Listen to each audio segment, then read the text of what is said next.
How's it going, everybody? And welcome to the Mentors Collective on Entrepreneurship. On this episode, we're going to be talking about building a community for your business. If you have a highly engaged community, your business is going to succeed no matter what. And I found the ultimate lady boss to come on. She has built a massive, massive community of moms, parents, and which has just exploded over the entire COVID situation. She's the founder of Bump Club and Beyond. She's connected parents to products, resources, information for the past 10 years. She was named among the best entrepreneurs in Crane, Chicago, best mommy community by Chicago Magazine. We're honored to have her on the show. Lindsay Pinchuk, thank you so much for joining me. Thanks so much for having me. So you've been building this community of parents for the past 10 years now. Yeah. And I took a look at the community. It's massive. They're engaged. They love you guys.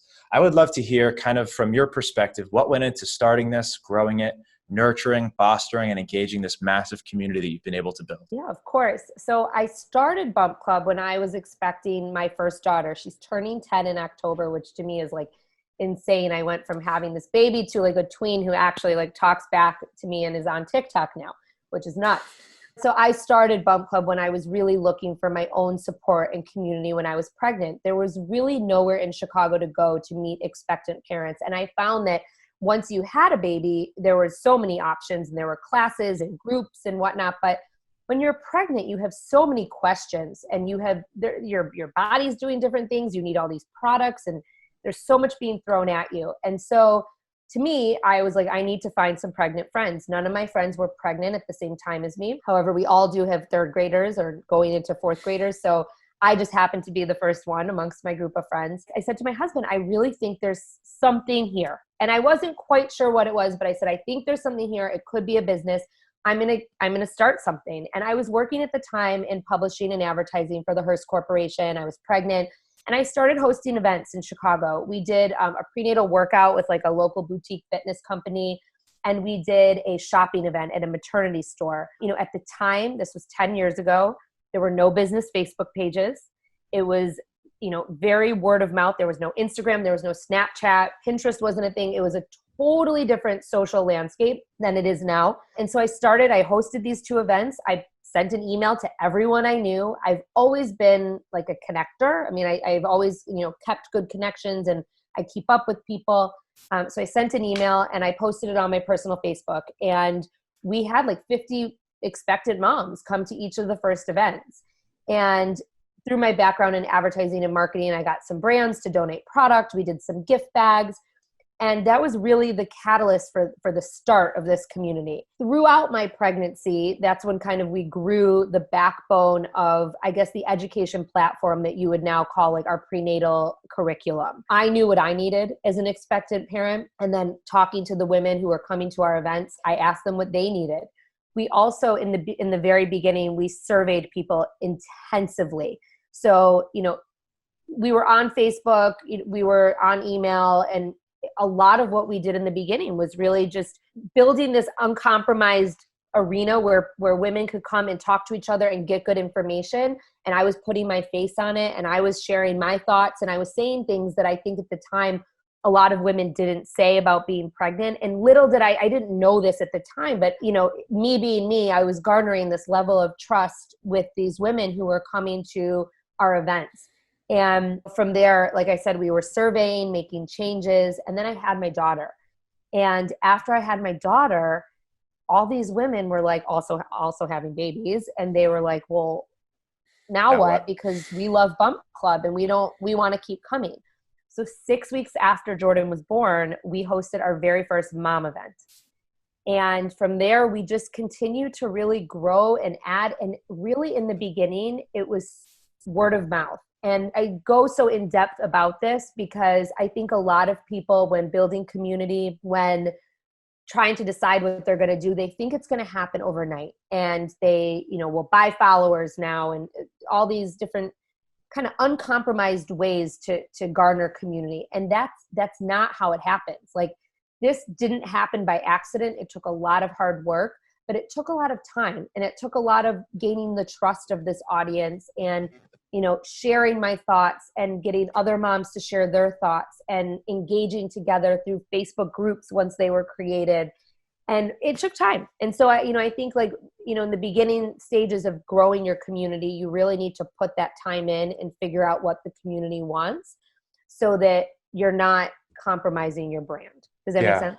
Absolutely. So I mean, I could talk about this forever. I feel like I kind of went on a lot of tangents, but I feel like that is the most important thing when you're starting out. So I want to get a little bit into some specific details, such as I know when you started this in Facebook groups, you said weren't a thing. Facebook business pages weren't a thing. What was kind of your hub, your center place for your community to engage, sign up, and become an official part of this community? Was it a website? Yes. So we built this like bare bones website, which is crazy. Like I built the first one and I am by no means a web designer. I built it on iWeb, and they would come to the website. And actually, I'm going to back up for a minute. When we first started, it was send me an email. I didn't even use like a Google form. It was like send me an email, and I tracked the registration in like a Excel document. So it was not even automated. It was just, we didn't have the tools that we have now. And then we moved to a website, and the website was really the hub where we put the events on the website. And from there it grew. And obviously our content grew. We started hosting, putting more content, not only on our website, but as Facebook and social media grew, that did become the hub for where we were putting content, where we were putting our events. The minute Facebook started business pages, it wasn't long after I started, we immediately got a page, and that became a very big central hub for Bump Club and beyond, and for our events, our content, our community to really go and engage. And now I think our website is definitely bigger than our Facebook page, but at the time that was not the case. So that was kind of where in the beginning, that was kind of like the hub. And now it is our website. It is, our website is there, and people are engaging on our website, on our Facebook, on our Instagram, on Pinterest, in our Facebook groups, email. And email's always played a very big role in everything that we've done. My background is in integrated marketing communications, and part of the whole IMC model is really getting to the root of your customer. And I did use email, even when it wasn't like automated or whatnot, to get the feedback and to make the changes and to make sure we were giving the information that this audience wanted. Yeah, that's awesome. Okay, so you have a website, you've got this massive hub, you've reached out to all of your connections, your personal people who are interested, who are having babies, have just had babies. Did you do anything to grow this community other than word of mouth? Obviously, mommy's telling each other, I'm part of this awesome community of women. I went to this event. We love it. You should join. But is there any marketing that you did to grow the community? So in the beginning, really and truly, no. I mean, in the beginning, I would say the first few years, it was very much word of mouth, referral, and we asked people to refer, and we would ask people to refer in the beginning and give them discounts on events, because at the time a lot of our events were ticketed and paid for. But that was something that me and my assistant managed internally. It was not an automated software. I mean, this was 10 years ago. So we did a lot of incentive, but it was such a unique product, and there was nothing like it. And there really is nothing like it now. But at the time there was nothing, that if you were expecting and you were in Chicago, it was a natural thing to say oh, did you go to Bump Club? And everyone who came would tell their friends and bring their friends. And, we were having dinners with 100 expectant women every single month. They were sold out. We would have wait lists, and I was one person with an assistant, and it was at the time very hard to keep up with that. And so from a marketing standpoint, it almost wasn't necessary, because at the time I didn't really have the bandwidth nor the capacity. As we started growing, a big part of our growth were the partnerships that we've created with the brands. And, in the beginning, our revenue stream was purely tickets, and digital content wasn't really a thing. And I said in the beginning, to my husband, I'm going to quit my job after I go back from maternity leave. And as long as we make enough money to pay the nanny, we're good for this year. And that was a very big leap for us, because I did have a very successful executive career before I started Bump Club, but I wanted to give this a fair shot. And in the beginning, it was a lot of brand activation and brand sponsoring. And that was my background at Hearst. And so it was very natural for me to reach out to brands and ask them to, be a part of what we were doing in person. Through the brand connections, we started working with, it was small baby brands, and then we started working with larger brands. So we had Microsoft reach out to us. That was probably our first really big one. And I want to say this was maybe our second or third year in existence. And they asked us to put on this whole day of education and and information within one of their stores. And it was like the first time like I had gotten like a 5-figure deal, and it was a lot of work and it was amazing. And it was so great to work with Microsoft. And that was really an eye opener for me that we needed to be exploring larger partnerships. There's kind of been two paths, because I had women who reached out to me and wanted to work for Bump Club. So we did bring on other people and in other cities across the country. So that also helped to grow our community, because other women in other cities wanted to do what we were doing, and they came on and they started hosting events in Austin and in Minneapolis and in Los Angeles. And so that was like a natural growth for us. And then we started working with bigger brands. Target, Nordstrom were the two big ones, Honest Company. And we started putting on like large activations for these brands. And it really put us on the national landscape in terms of the parenting space. It also helped us to grow our community, because here we are working with Target and we're hosting events in 20 different cities. So, and we had budget to advertise the events on Facebook and through SEO and through targeted email campaigns.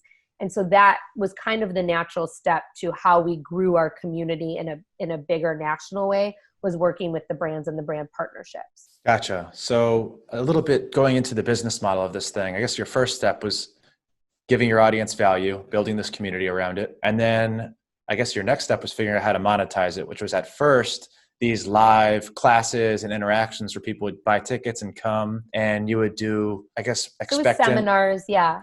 Yeah. Seminars. And I mean, what other kind of courses and stuff did you offer for your members? So the unique thing about Bump Club and how we differentiated ourselves from like a hospital class was the community. So that was why people came. So they would come to our expectant parent dinners. They would get a talk. Every month was different: breastfeeding, sleep safety, labor and delivery, etc. But they would have an hour and a half before the talk, hour and a half to sit at a table with other expectant women, and then eventually men too, because we started opening it up to parents as well. And they would come and they would be able to form their own community. And from our dinners, I was seeing play groups being formed and groups of women, and they were making like these mom group friends. And that was the hub of the events. Like the events were necessary because we all needed this information. But at the same time, they were forming their own communities within our community. So they would come, they would have dinner, they would have the talk. They would also go home with a giant gift bag. So we worked with a lot of the brands, and so we brought a lot of value. And so it was a complement to like the classes they were taking in the hospital. They were going to the hospital for kind of that like medical education, but ours was like the friendship in the community, the product knowledge, the freebies that you got.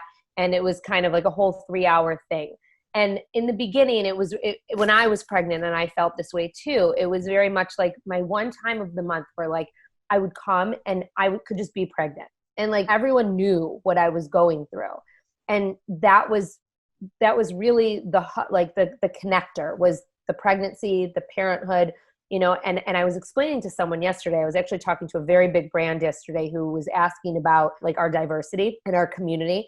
And one of the things that I am most proud of with Bump Club is like from day one, you would walk into our events and you would see all skin colors, all religions, all ages. You would see different sexual orientations. We've had a lot of same-sex couples over the years. We've had surrogates come, people who were expecting to be a surrogacy. And there's no judgment. Like that starts from the top down, obviously, but that's how I am. Like I am just like an all welcoming and encompassing person. And so that I think also helped to drive the community in the sense that everyone that came like knew that they didn't have to like come with a friend. Yeah. Like that you were going to come and it was going to be okay if you didn't know anyone. Yeah, that says so much about the brand. Everyone's welcome. You can just come and be yourself and be pregnant. It sounds like fun to me, actually. I'm kind of jealous of they can't get pregnant. And then from there too, we started growing our events, and we started doing like, we'd have the paid events that you would pay to come to, but then we also started doing free community events, workouts, play dates for moms with their babies, various like seminars, like smaller scale seminars that maybe weren't, as product focused, webinars on our website. And so that naturally helped us to grow the community, because even if someone didn't want to come pay for a ticket, they could still come work out for free. And from there, we got sponsors of those series. And we started working with larger brands to bring those free activations to life. And over the course of time, prior to COVID, we had two event series left that were paid to attend. And the reason you were paying was you were getting a dinner or a meal and like a giant gift bag. But a lot of what we were doing and what we do now is free, and it's brand supported and brand sponsored. And, we have this very large coveted audience that the brands want to meet and see and engage with, and they trust us. And that is something that is also incredibly important when you are developing a community and growing a community, is that you cannot do anything to undermine their trust. We say no to brands. We always have. Like we have, if a product comes to us and kind of our team looks at each other and we're like, we would never use this, we wouldn't pay. You could give us all the money in the world. And a very big brand recently did offer, they wanted to sample in our bags. And it was like, it was a cleaning supply company. And I felt like it was just like all chemicals. It was like not organic. It just wasn't on brand for Bum Club. And we said no. Yeah. You need to keep your values and integrity intact.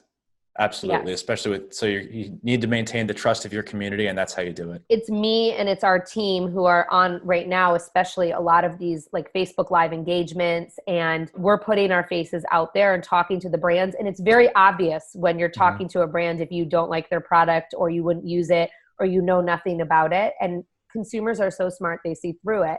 And so it's been just a really natural progression for us. And it's taken a lot of work and a lot of time. And you do have to really think about it. And I think that's the other thing too, is a lot of people when they're starting a community just think like, if we build it, they will come. That isn't the case. Like it's like a natural, seamless progression, and it feels very natural, but you also have to make it very meticulous because there are things that you have to do in order to gain that trust, which then grows your audience. And we've never like bought Instagram followers or Facebook followers. We've run ad campaigns for various things in the social space, but we've never like bought followers, bought bots, like anything like that. So it's a good thing because that's poison. Yeah, okay. It is poison. So I have, a relatively large entrepreneurial community, and I would be terrified to host my first event, host my first live seminar and say, pay me for a ticket and let's see what happens. Let's pray people come. What was your first event like? And talk me through some of the learning experiences you had and mistakes that you've made. So the first two events that we did were free. And I think that was a really big key as well, because like if you don't have a reputation and people don't know about you, you have to kind of whet their palate and make them want to come back for more. And so you want to make that first engagement amazing and let them know what they're going to be getting from you. So the first thing that we did was we partnered with a local boutique fitness company, and we did a prenatal workout. So there was something of value for the audience to come. They weren't just like showing up and who knows what. It was come to a prenatal workout, which if you're pregnant, like that's a natural thing to want to do. You'll meet other expectant moms. We'll have some goodies and giveaways. And I was able to get some donations from local businesses on snacks, and the fitness company also like pitched in terms of spreading the word. So I think like working with good partners to help spread the word about what you're doing is very important as well. You want them to be on brand, of course. And then after the event took place, we sent out an immediate email. Thank you so much for joining us. This is what we have next. I think you always need to have the next thing set up so that you are not waiting and you don't want them to be like, well, what's next? So you want an immediate next offering. And then you also want to say, what do you want down the road? And what's important to you right now? And that's really where we built our curriculum. Like I had an idea of what I wanted to do, but the dinners really came out of the feedback from this and these two initial events. And it's so crazy to me because that is like the backbone of Bump Club, are these awesome parent dinners. So your first event you hosted for free, and it seems like the partnerships that you created covered a lot of the cost. I guess what were some of the costs involved? Just the space? There really wasn't any. Like, and that was the beauty of this business, was that, the fitness facility agreed to do it because they wanted the exposure amongst expectant parents. I mean, really and truly, like Tammy, who owns the facility, like took a chance, but for her, it was marketing budget, and really she wasn't out much either. We did it during a time when she didn't have any other classes running. And so it was really my time. And like that, and in the beginning, that's really what the cost was of this business. And the beauty of this business was that there wasn't much overhead.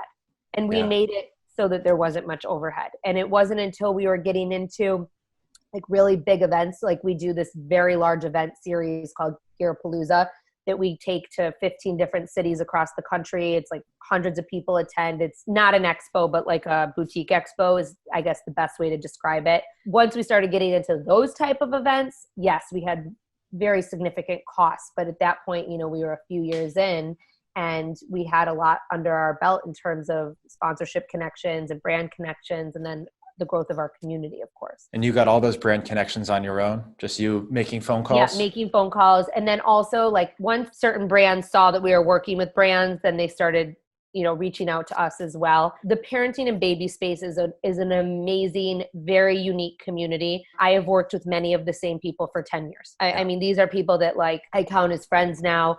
Even if they've left brands and gone to other brands, it's a very close-knit community, and it's amazing. And I think, once I attended a trade show, the first trade show I attended was maybe my second year. It was 2011. And that was kind of like, there was like a little buzz about Bump Club. We had started doing some bigger things and a lot of the brands wanted to meet with us. And that's kind of where we really started big with the brands. But like our second or third expectant parent dinner was sponsored by Graco. And that was just a phone call. Wow. That's amazing. So that was me like calling them up and, sending emails and, really pounding the pavement to get the word out about what we were doing. And they bid at it. And they're still a partner of ours today. They just were a sponsor of this large Target activation we did. Yeah, that's what you have to do. You have to put the tires to the pavement and start going. That's awesome. How many people showed up to your first live event? So our first live event was the workout. And I want to say we had about 30 people. I remember it was crazy. I was like 13 weeks pregnant at the time. So my memory is a little foggy, but we had 2 classes. I remember we oversold and we had 2 classes going. So it was probably over 30 people because we were utilizing both the rooms. And then the second event was a couple weeks later, and that was within a maternity boutique that we worked with, which sadly is not in business anymore. And we had over 50 expectant parents show up to that. And then from there, the next one was an expectant parent dinner, and we charged, and that was also over 50 people. So it's awesome. Yeah. Yeah. And it was also, I think, as many businesses start, there was a need for this and no one else was doing it. And there was no one else connecting expectant parents. And expectant parents are such an impressionable audience. They have a lot of money to spend. They're being targeted with a lot of brand messaging. And I think just when we came to market, it was like, oh my God, help us weed through all this because there's just so much going on. And you're worried about so many things when you're expecting. So the last thing you want to worry about is like the unimportant things that aren't health related. And you want someone to help you with those decisions. 100%. Talk to me a little bit about monetizing your community. We talked about selling tickets to the seminars and the live events. We talked about some of the brand partnerships. We also talked about at the end of the seminar, you want to let them know what's next. Now, I've been to some of these entrepreneurial seminars where you go there and then, you pay $300 for a ticket. And at the end of the show, it's $10,000 for the mastermind, $20,000 for the year-long course. Then there's products they're trying to sell you, online courses. Have you done anything like that? Do you have products that you sell? Do you have We have not done that yet. As I told you before we started, I know we were acquired in 2019. And part of that was really, I had reached the bandwidth of, I just couldn't grow this anymore on my own and with my team. And I'm so thankful that this partnership happened because I now have access to a wealth of resources that I didn't have access to previously. And it's allowed us to help scale the business, especially right now during COVID. We have not done any products or any product extensions. And in fact, I almost think we've gone the whole opposite direction from what you described, because at first we were placing a lot of the cost of our services and our education and our information on our audience because we didn't have anyone else to drive that cost when you're first starting or drive that revenue when you're first starting out. But as we've grown over time, we've been able to monetize the audience and we've slowly been able to peel back, putting the charge on them. And we've been charging the brands who want to reach them. The brands want this audience. They are a very coveted audience. And so we have put the charge on the brands, and the brands are the ones that are mostly right now paying to reach the audience in the community we've grown. I mean, we have over 500,000 families in our arsenal. It's a very robust number. And obviously, as we've grown, we've been able to add different products to monetize our audience to the brands. And that's really now how we are moving forward with business. I do anticipate, I hope when we come out of COVID, we are able to do in-person events again. And I do anticipate we will have ticketed options for some of these big events. I do also hope that we are able to move forward with more community events that are sponsored and free, because we now have a much larger audience because of the digital space that we've really, catapulted in over COVID. So to your point, like in terms of monetizing our audience, it has been more of a progression to grow the audience and then turn to the brands and say, look at this audience we have. They're so engaged. Here are the stats. Here are the survey results that we've done. And they have then in turn wanted to pay to have access. In terms of revenue streams now, we have digital content that brands pay for. They're paying for everything from like emails to advertorial, custom content. We do a lot of Facebook Lives and dual screen talks with the brands. We work with retailers like Target to drive to their registry program, and the brands are a part of that as well. We also, when we were acquired, this was kind of the big thing for our revenue and also our capabilities that we're able to offer brands, is we now have a fulfillment center. And so we are able to drive mass amounts of samples, like we can do anything from 10,000 to 100,000. And we have a fulfillment center to do that. And so we're working with a lot of brands right now on sampling activations, especially direct to home, because expectant parents are not going into stores right now. Yeah. So we're doing that. We also we used to have a program called BCB VIP.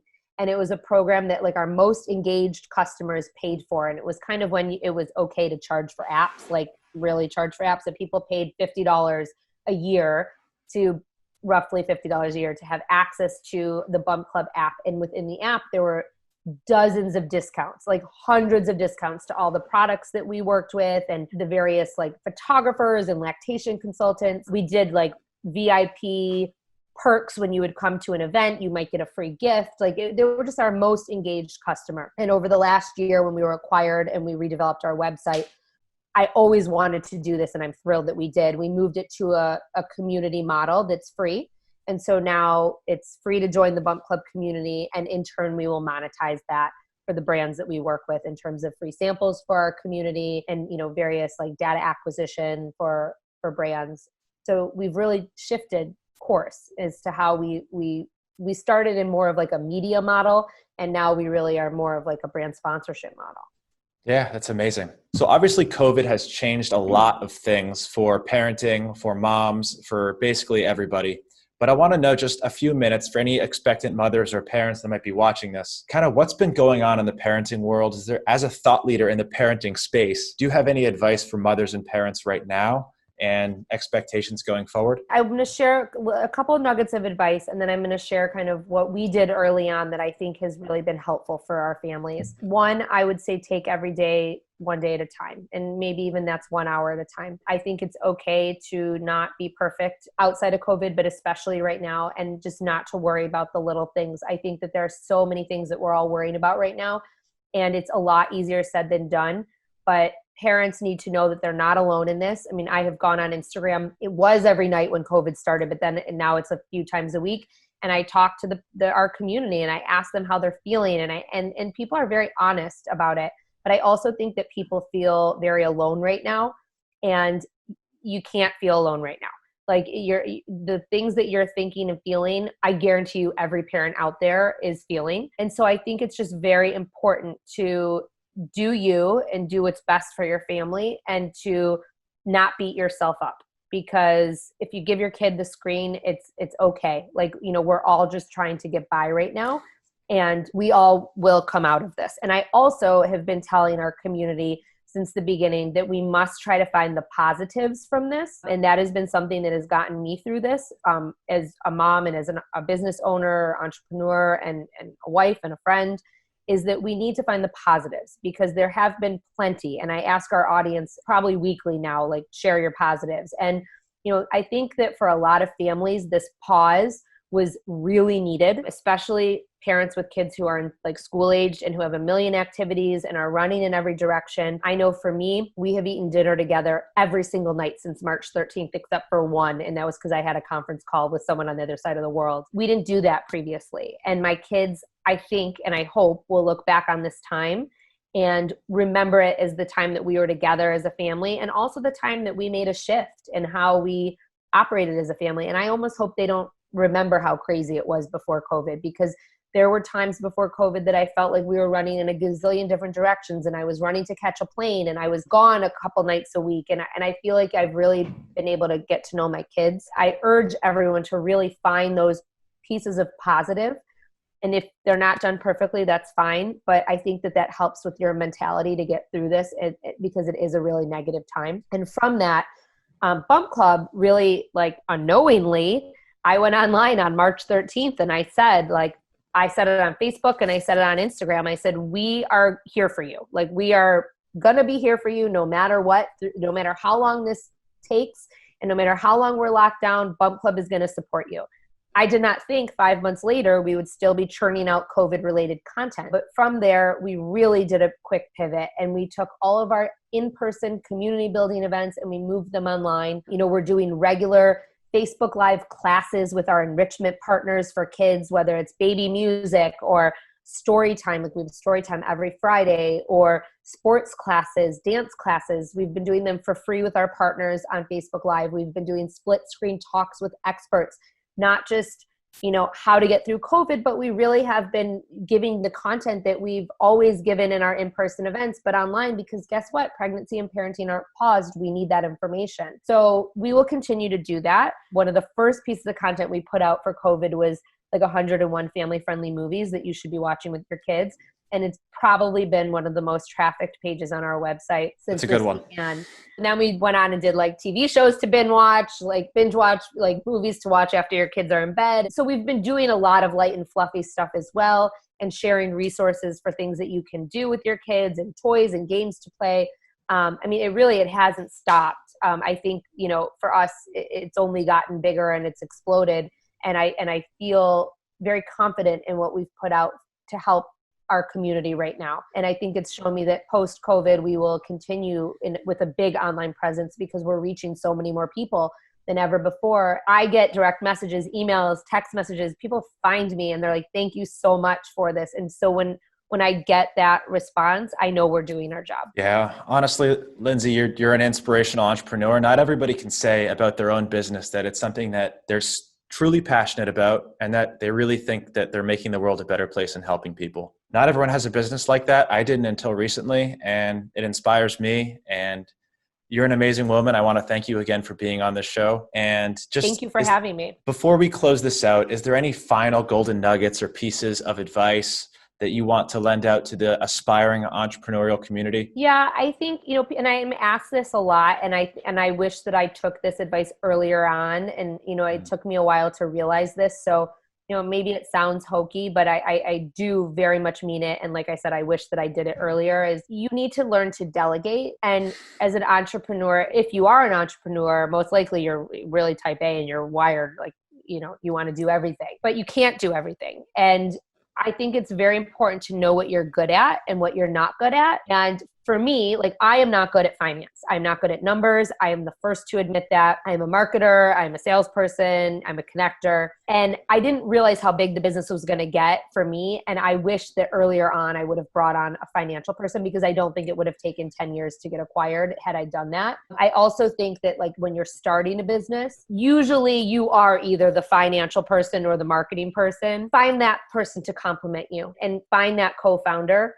Because I think that, for me, I think if I would have done that, we would have gotten bigger a lot faster, and I would have been able to take this to greater heights earlier on, which, again, it's a learning process. And then once you're in the business, you need to learn to delegate, because you cannot do everything. You also need to learn when to say no. I see, and I've seen a lot of entrepreneurs just in the entrepreneur community, here in Chicago, get very wrapped up in the networking events and the this and the that. And it looks from the outside like they are killing it because they're everywhere and they're at every event. But if you're at every networking event and speaking on every panel and schmoozing, you're not working on your business. It's not ironic that those are the people that I've seen go out of business, and it's people that had their 1 year of oh my God, or they got funding but they've lost sight of their business. So don't lose sight of what you're doing. You got to stay on track and learn to say no, and really only take those engagements when you know and think that they're going to be beneficial to you and to your business. That was all super helpful advice. You've seen those people who just keep building and networking and gathering information and not doing.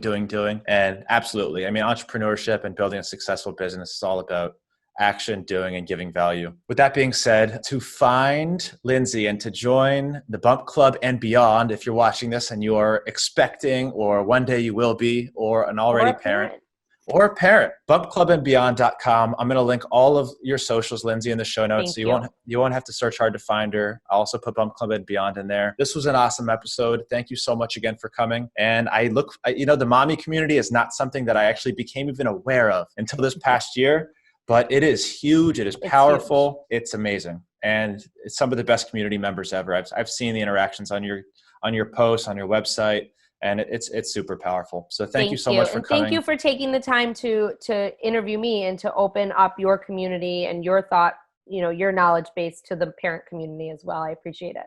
It was an absolute honor. Until next time.